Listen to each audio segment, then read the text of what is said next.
नमस्कार किसान साथियों, आपका स्वागत है निसार इंडियन यूट्यूब चैनल के ऊपर। सबसे बड़ा सवाल कि सर मैं कौन सी नस्ल का चुनाव करूं, यानी मेरे लिए कौन सी नस्ल बेस्ट रहेगी।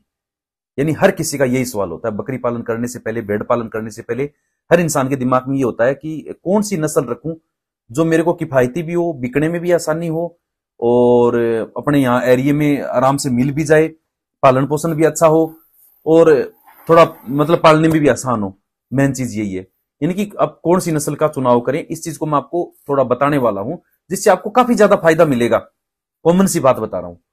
कुछ चीजों का आप ध्यान रखना नस्ल का चुनाव करने से पहले। उन चीजों का ध्यान रखोगे तो उस नस्ल में आपको कभी नुकसान नहीं होगा। नुकसान होने का मेन कारण एक ये भी होता है कि हम अपने एरिया इलाके की वजह से डिमांड के आधार पर नस्ल का चुनाव नहीं करते हैं। उस वजह से अपने को काफी ज्यादा नुकसान होता है। और कई को यह भी नहीं पता होता कि अपने को यहाँ पर भेड़ पालन करना चाहिए या बकरी पालन करना चाहिए, दोनों में कौन से में ज्यादा फायदा है। ये जगह और लोकेशन के हिसाब से बताऊंगा आपको। हर जगह भेड़ में फायदा नहीं है, हर जगह बकरी में फायदा नहीं है। कुछ लोकेशन ऐसी होनी चाहिए होती है जहां पर भेड़ में ज्यादा फायदा होता है और कुछ लोकेशन ऐसी होती है जहां पर बकरियों में फायदा होता है। वो मैं दोनों चीजें बताऊंगा आपको। प्लस आपको यह भी बताऊंगा कौन सी नस्ल ज्यादा बेनिफिट वाली है, यानी आपको नस्ल का चुनाव, कौन सी नस्ल का चुनाव करना चाहिए जो आपको ज्यादा से ज्यादा प्रॉफिट दे सके। दोस्तों तो अपना वीडियो शुरू करते हैं। आपने अगर चैनल को सब्सक्राइब नहीं किया है तो सब्सक्राइब का निशान है नीचे रेड कलर का, उस पर क्लिक करके ऑल जो नोटिफिकेशन का निशान आएगा आगे घंटी का, उस पर क्लिक कर लें ताकि ऐसे वीडियो जब भी मैं डालूं आपके पास नोटिफिकेशन पहुंच जाए, यानी मिस ना हो आपसे। वीडियो पूरा देखना दोस्तों, हो सकता है आपके काम की चीज को बीच में से छूट जाए, इसलिए ध्यान से देखना आपको वीडियो। दोस्तों सबसे पहले ये चीज कि सर भेड़ पालूं या बकरी पालूं, बाद में नस्ल की बात करेंगे। तो भेड़ पालूं या बकरी पालूं, तो एक चीज का आप स्पेशल ध्यान रखना। अगर आपके आसपास खाली जमीन है, काफी जो बिजाई नहीं होती है, जैसे सरकारी जोड़ होते हैं ना, जोड़ होता है, जंगल होता है, बीड़ होता है, वेस्ट भूमि होती है, वो अगर आपके आसपास ज्यादा है तो आप भेड़ का पालन करें दोस्तों, बढ़िया रहेगा। ठीक है ना। और दूसरी चीज, अगर आपके पास नजदीक में कोई 100-50 किलोमीटर, 150 किलोमीटर के अंदर मंडी है बकरी, भेड़ बकरी की, तो आपके लिए और भी ज्यादा बेनिफिट है, क्योंकि उसमें ऊन की भी कमाई है प्लस मीट की भी कमाई है, दोनों चीजों की कमाई है। और उसकी जो खाद है उसकी भी कमाई है। और भेड़ का खर्चा कम आता है दोस्तों, यानी भेड़ पालन करने में खर्चा आपका कमाएगा, क्योंकि मिट्टी को छोड़ के शायद ही कोई चीज होगी खाने पीने की जो भेड़ नहीं खा सकती हो, यानी वो जंगल में फिर के भी पेट भर लेगी, यानी आपका खुद का जो कॉस्ट है वो बहुत कम करेगी भेड़।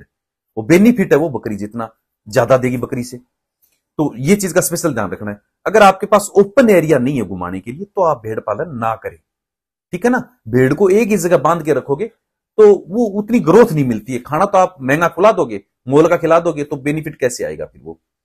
तो सर बकरी का चुनाव ऐसा करें जहां आपके पास बिल्कुल ये मानो कि घूमने फिरने के लिए कम जगह है, या ओपन नहीं घुमा सकते, खेती के टाइम में वो पूरी तरह ब्लॉक हो जाता है, या 2 महीने घूमने फिरने के लिए थोड़ा जगह मिल जाती है आराम से बकरियों को, तब आप बकरी का चुनाव करें। भेड़ की बजाय बकरी चुने।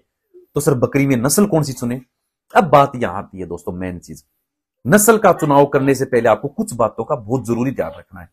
पहली बात कौन सी ध्यान रखनी है कि वो नस्ल आपको आसानी से मिल जाए, यानी आपको ये नहीं कि 300 किलोमीटर दूर से कोई नस्ल खरीद के लानी पड़े, तो उस नस्ल का 300 किलोमीटर चल के आएंगे तो कुछ बकरियां तो आते ही मर जाएंगी, सफर के ज्यादा लंबा सफर होगा, स्ट्रेस से मर जाएंगी।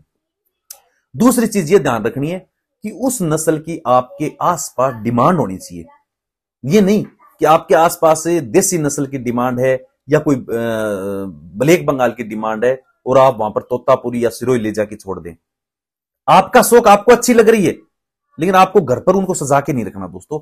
अपने तो पब्लिक के लिए पाल रहे हैं ना, बिजनेस के लिए पाल रहे हैं, अपने तो बेचनी है लोगों को, तो लोगों की क्या डिमांड है। अब जो माल अपने दुकान में लोगों की डिमांड के हिसाब पर रखेंगे वही माल तो बिकेगा ना, अपने को चाहे कुछ भी पसंद हो। तो दूसरी चीज ये देखनी है कि आपको वो डिमांड होनी चाहिए आपके आसपास उस नस्ल की। तीसरी चीज ये देखनी है कि ग्रोथ, यानी सबसे ज्यादा डिमांड आप मान लोगे 3 नस्ल की डिमांड आपके आसपास, 3-4 नस्ल है वो, उनकी काफी डिमांड है। तो उन 3-4 नस्लों में आप ये देखो कि सबसे ज्यादा मतलब ग्रोथ कौन सी नस्ल में है।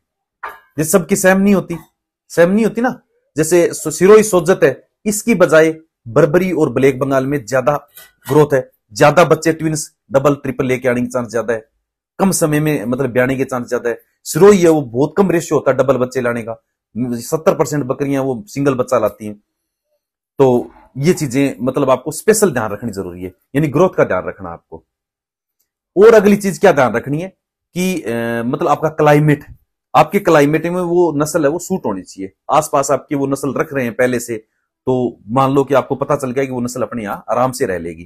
तो ऐसा ना हो कि कोई पहाड़ी एरिया है तो वहां पर ले जाए, कोई भारी वजन वाली बकरी छोड़ दो और आप पहाड़ियों पर चला रहे हो, तो वो तो उनके खुद पैर डैमेज हो जाएंगे। ज्यादा वजन वाली जो बकरियां हैं वो पहाड़ी एरिया में नहीं रख सकते आप, वो चलेंगी तो उनके पैर है वो डैमेज हो जाएंगे। तो कम जो वजन वाली बकरियां हैं वो आप पहाड़ी एरिया में आराम से रख सकते हो, ऊंचाई वाले एरिया में। तो एक चीज का ये ध्यान रखना, एक आपके वहां पर सर्दी सबसे ज्यादा पड़ती है तो आप ज्यादा बाल वाली जो बकरियां होती है, जो नस्लें होती है वो रखो आप, वहां पर भेड़ सही रहेगी। भेड़ के शरीर पर ऊन होती है, तो बर्फीला एरिया, इसीलिए तो जम्मू कश्मीर में सबसे ज्यादा भेड़ पालन किया जाता है, क्यों वहां पर ठंड रहती है बहुत ज्यादा। तो सर्दी वाला, बहुत ज्यादा सर्दी वाला एरिया, ठंड बहुत ज्यादा पड़ती है तो भेड़ रखो आप, यानी उसके शरीर पर एक नेचुरल कोट होता है ऊन का, तो उससे उसकी सुरक्षा हो जाती है। बकरी की वो होता नहीं है, बकरी ज्यादा सेंसिटिव होती है। तो ये चीजें आपको बहुत ज्यादा ध्यान रखनी है। अब इसके अलावा सर और क्या ध्यान रखूं, आपका बजट।